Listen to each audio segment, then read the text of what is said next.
My 200 favorite films continue. Number 60 is a tie. Casino Royale and Skyfall. The James Bond series was rebooted with the new star Daniel Craig, who plays Bond as an over-impulsive loose cannon in the style of Sean Connery. Sexist, cruel, stoic, but not too suave, at least not yet. Bond meets his match in love interest Vesper, played by Eva Green, and inspiring his famous vodka martini. Bond comes into his own in this reboot, leaving us anxious for the next installment. In Skyfall, James Bond is emotionally and physically wounded and betrayed and angry, but he faces Javier Bardem, who plays a villain, one of the best villains in the James Bond series, and this villain threatens M. James Bond has to get his act together and save his former boss. We're introduced to the new M, the new Q, and the new Miss Moneypenny. Now, Daniel Craig's other ventures as James Bond are good, just not as good. There was an emotional investment in Casino Royale as Vesper stole James Bond's heart. Bond tries to save Severin and his boss M in Skyfall. In Spectre, well, Madeline is good as a Bond girl, but she doesn't have the wit that Vesper did. Now, I'll admit, I didn't care for Quantum of Solace very much, but I did like the ending, in that Bond forgave Vesper, remembers her, still loves her, and for the rest of his life, every time he has a vodka martini, shaken, not stirred, he's paying a tribute to the memory of Vesper. Incidentally, the drink is called Vesper. Lawrence of Arabia. Peter O'Toole plays T.E. Lawrence, a British officer full of foolhardy courage and arrogance who leads the Arabs to military victory after victory against the Turks, but later finds out that he's just a tool for the British Empire and not the leader of men that he thought he was. But the real hero here is director David Lean, who captures the vastness of the barren nothingness, the stark glare of the dry desert, and the chill of its nights, the dry, cracked earth, the parched men. It is a work of art. Gran Torino. Clint Eastwood in his 70s, still going strong both as director and star, playing Walt, a racist Korean War veteran who reluctantly befriends his Korean neighbors and becomes a better man for it. The story is simple, but it has subtle layers as Walt loosens up and changes gradually. Eastwood hits all the right notes. The Hurt Locker. Catherine Bigelow is the only female to win a Best Director award for this Iraq War drama. The story of a bomb squad as it moves along, disarming bombs with slow movements, as each second, each step could cost you your life. The tension is palpable. Jeremy Renner plays the bomb squad leader, who's a little too good at his job. So much so, he becomes an adrenaline junkie and ends up jeopardizing and saving lives. Jaws. A shark terrifies the inhabitants of a coastal town, and after a number of victims, the town sends 3 men out to deal with the shark. That's it, a simple story of 3 men against a shark. But the performances keep the intervals between the action sequences interesting. It's suspenseful and delivers jump-out-of-your-seat moments. After all these years, Jaws still thrills. Captain America: The Winter Soldier. Of all the films in the Marvel series, the Captain America ones have consistently been the best. Chris Evans plays Steve Rogers, a Boy Scout kind of leader who fights tyranny, and in this part 2 of the series ends up facing his childhood friend Bucky Barnes, who has been brainwashed by Hydra, an evil organization. Black Widow and Nick Fury also appear. The action is first rate, and Steve Rogers proves that you don't have to be a dark, brooding Batman with a traumatic past. You can be a hero and still be an all-around good guy. Slumdog Millionaire. An Indian street boy is about to win 20 million rupees on India's Who Wants to Be a Millionaire TV show. How is it possible? Through flashbacks, we find out how, and it's kinetic, exhilarating, and is a true original. The first half of the film exposes the squalor and poverty of Mumbai, and it could be hard to take for some people, but hang in there. It all ends with an uplifting Bollywood musical number, the best film of 2008, and you will be happy that you saw it. No Country for Old Men. Josh Brolin plays Llewellyn, a cowboy type who chances upon $2 million and steals the money, but then he's pursued by Antoine, a personification of evil played by Javier Bardem. In the bloodbath that follows, men trade the pursuit of justice for security. Coin tosses determine the fate as men transfer responsibility for their actions to the false concept of chance. It's a downer of a message, but it's great filmmaking.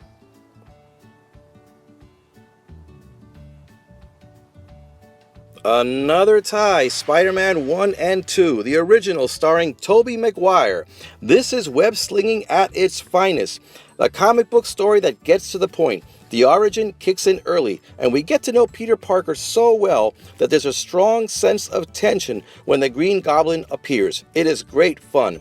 And in Spider-Man 2, Dr. Octopus appears, and I have to say, the train fight was exciting. One of the best comic book films ever made. 7. Brad Pitt and Morgan Freeman play Miller and Somerset, two detectives chasing down a serial killer who styles his grisly murders on the 7 deadly sins. The film is visually grisly, claustrophobic, moody, disturbing. It's very bleak, with an unforgettable and unforgiving ending that will stay with you long after the credits roll. Pitt is the hothead with little patience for the criminal analysis involved here, while Morgan Freeman is weary and old, the detective who's seen too much. It's director David Fincher at his best. The Shawshank Redemption, based on a short story by Stephen King. The movie was a flop at the box office. Maybe the title killed it, but it's now a cult favorite. The story of Andy, who was incarcerated for life for a crime that he didn't commit, and after several years of mental and physical abuse, he escapes spectacularly. It sounds like a downer, but the film gives us hope. We're all trapped by something, a job, a bad marriage, a bad neighborhood, but as the movie says, get busy living or get busy dying. Unforgiven, an anti-violent Western. Bandits are the heroes and lawmen are the outlaws. But in case you look forward to Eastwood the actor applying his brand of frontier justice, Eastwood style, Eastwood the director turns the audiences into accomplices. We can't applaud what's happening here because it's murder. Forget about romantic campfires. These men can't wait to get back to their beds at home. The film is dark. It's moody. It's mesmerizing. It's Eastwood at his best. Clint Eastwood, of all people, is rejecting Hollywood violence. He's telling us that violence has consequences. JFK. Oliver Stone examines the Kennedy assassination in a dizzying barrage of images and film stock in color and grainy black and white. Despite the wealth of information, the film is coherent and it's the fastest 3 hours that you will ever experience. Kevin Costner holds our attention for a half-hour court closing on a case that still begs for answers that may never come. Witness. Harrison Ford plays John Book, a Philadelphia police officer who protects an Amish boy who has witnessed a murder. Peter Weir directs this movie with restraint. Not one word is wasted on this tight script. Now, I like that the Amish were not ridiculed. In fact, they were treated with much respect. Our hero looks upon them with grudging admiration. Then the forbidden love subplot takes over. Is it a thriller, a romance, a mystery? It is all of these things and more. Scarface. In 1983, Scarface actually derived an X rating before they toned it down. Al Pacino turns in an original performance as Tony Montana, the Cuban drug lord. Vulgar, loud, cold, shallow, and hardwired. He is a man driven with ambition, believing that money and power will validate his manhood and give him self-respect. The shootout in the final scenes will give you a heart attack. Tony is attracted to the garish ostentatiousness and shows off his flashiness, not noticing his own bad taste. Nothing exceeds like excess. First Blood. The first of the Rambo series. A decorated war hero is mistaken for a drifter in a small town, gets arrested through no fault of his own, escapes, and next thing you know, he's being hunted down by 200 National Guardsmen. We sympathize with the character even though we see him fighting back, demanding his place in the world, demanding some appreciation for his sacrifices. Rambo no longer fits in the society that he helped to defend. Gallipoli. The True Battle. Two young friends get together, join the military from Australia, and they go off to fight the Turks. Now, the story begins engaging, even funny enough. But in the end, these Australian young boys are asked to come out of the trenches and rush towards the Turks, towards certain death. They even wrote goodbye letters. They knew they were going to die, and yet they went. As the movie poster said, in a place you never heard of, a story you'll never forget.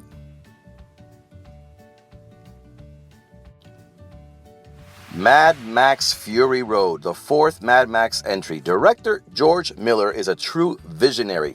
This apocalyptic world is layered and detailed on so many levels. Patriarchy, sexism, environmentalism, nihilism, religion, surrendering of rights, tyranny.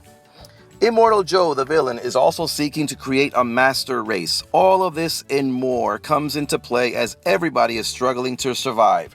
My only complaint here is that Mad Max always plays the same character over and over, a reluctant hero who redeems himself in the end by helping others. But no matter, I want to see him do it again. And add to this Charlize Theron as Furiosa, a wounded woman full of guilt but finding her goodness in all of the mayhem. The action goes on for 2 hours. It's a masterpiece. Reds, the true story of John Reed, an American communist in 1915, and his girlfriend Louise Bryant, a journalist. The movie starts slow, but stay with it. It does get better. Starts as a documentary, but ends with pure passion and romance. Very ambitious, being historical, political, and a love story. But the sheer sweep of it is what makes it so special. And get this, Warren Beatty was nominated for Best Picture, Best Director, Best Writer, and Best Actor for this film.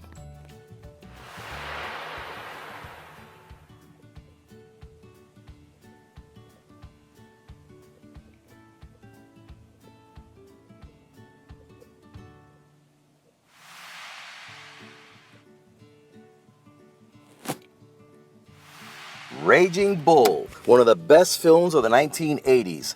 It would have been higher on my list for a number of reasons, but the problem I have is there's no real character development. We don't know why Jake LaMotta is such a jerk, and the scenes get repetitive. Jake gets jealous, beats up his wife, gets into a fight, gets jealous again, beats up his wife, and so on. And also the last half hour was boring. However, the fight scenes are very thrilling, even frightening, as the soundtrack boasts crunches and lion roars and elephants stomping. The camera spins as a rival hits the canvas, bloody and raw. The camera floats over the streets of the 1950s Little Italy, New York. Director Martin Scorsese observes Italian lifestyle, and he also wants to make a statement about masculinity and the need for men to assert themselves by force if necessary. Then there's the acting, great by all, but especially by Robert De Niro. This is his absolute best. Loud, vulgar, insecure, jealous, possessive, a crude force of nature. You don't like him, but you can't take your eyes off of him. And he gained 60 pounds to play the older Jake LaMotta. And when he's jailed and pounds his fist into the wall, you're seeing pure genius. De Niro has never been better. Well, don't stop there. Go on to the next video. Continue the countdown. This is Cool Talk.